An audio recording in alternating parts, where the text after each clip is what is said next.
The Joseph Brant Museum in Burlington, Ontario, Canada, seems a magnet for paranormal aficionados. This is since one woman actually had a conversation with a resident ghost who doesn't seem to take kindly to visitors. The historical background around the museum indicates that Joseph Brant was a Mohawk war chief and British Army captain who was granted 3,500 acres of land by King George III in 1798. This was repayment for his service during first the 7 Years' War and then the American Revolution. Brant established his home near where the museum now stands, and nearly 70 years later, the estate was sold and the house turned into the Hotel Brant.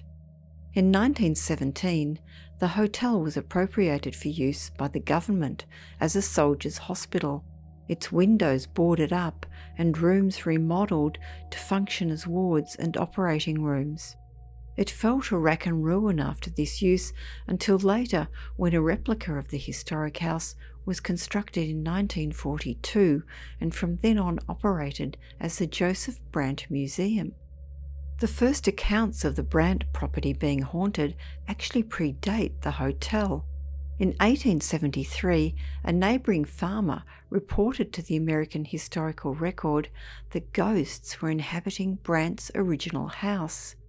It was later recorded, in 1891, that the remains of a large man had been discovered buried within the grounds.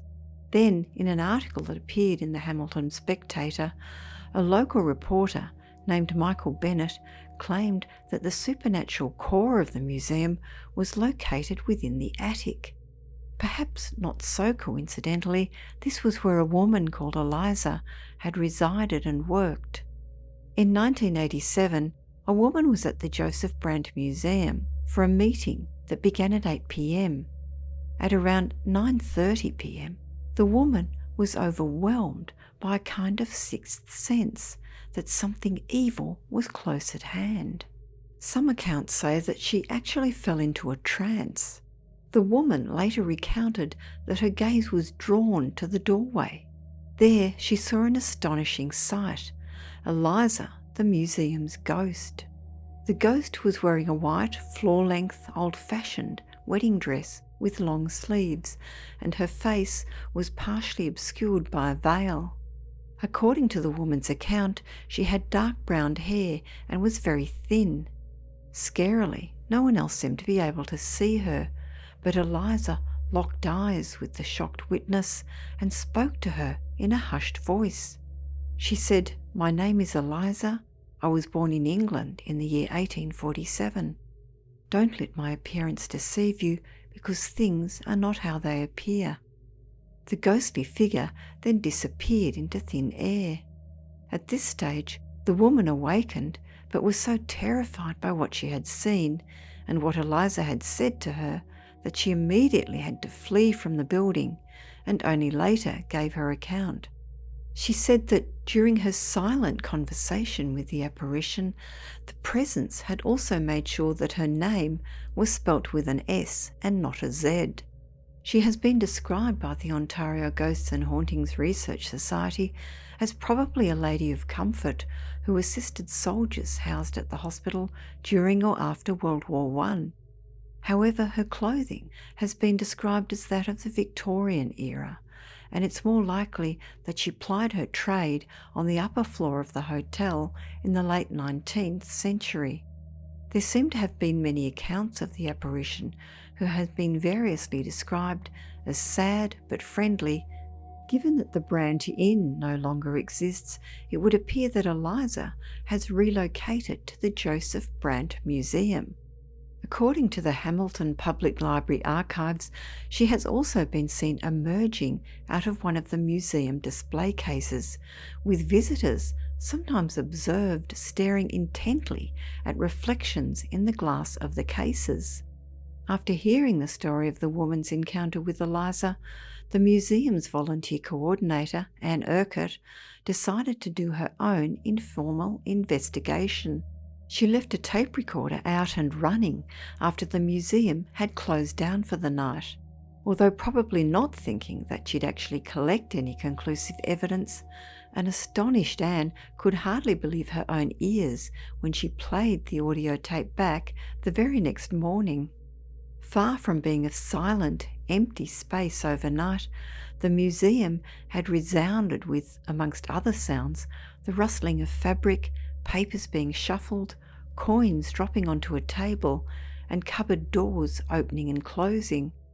Anne Urquhart also came to the conclusion that there is a second male ghost on the ground floor of the museum. Passing motorists have also reported seeing lights flickering when no one is in the museum, and also a grey apparition through its windows on the second floor. One witness reported that the light inside was faint and glimmering, as if from a candle, this at a time of night when the venue is always closed. There are also reports of objects being found out of place when staff come to open up the museum in the morning. Terry Boyle, who was an author and lecturer on Canadian history and folklore, also decided to do his own investigation at the Brant Museum. He had already spoken to people who reported feeling terrified of the museum's display cases and way too scared to even walk near them. Terry walked from room to room, lingering around the display cases and taking many photographs, hoping to catch a glimpse of Eliza's reflection in the glass. He finally wandered up a narrow staircase at the back of the second-floor hallway, which ascended into the dusty attic. As soon as he entered the attic, Terry was overcome with the unshakable belief that he was not alone, and remembered an experience related to him by the museum director, Barbara Teotoro.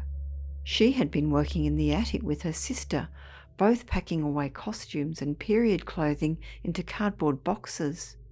Abruptly and without warning, one of the boxes flew up into the air and struck Barbara's sister on the shoulder. The unexplainable action was as if it had been hurled by invisible hands.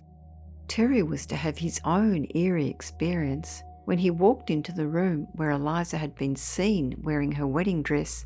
An older man was working there. He was cataloguing the museum's small library, and Terry happened to notice a book that he had written in 1979. Thinking that he'd like to take a quick look at it, he reached up and placed his hand around it, but then found that he was quite unable to pull it down from the shelf. Instead, the book flew off on its own, as well as 3 other books. The other 3 books crashed to the floor, but Terry's book coasted through the air and hit the other man in the room on the side of his head. The impact knocked off the man's glasses and sent them flying into the hallway. Terry's immediate concern was that the man wasn't hurt.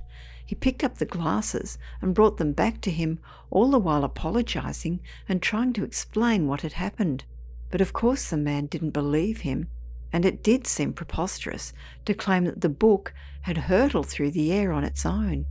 However, Terry knew that was exactly what had occurred, and very quickly and with terrifying force.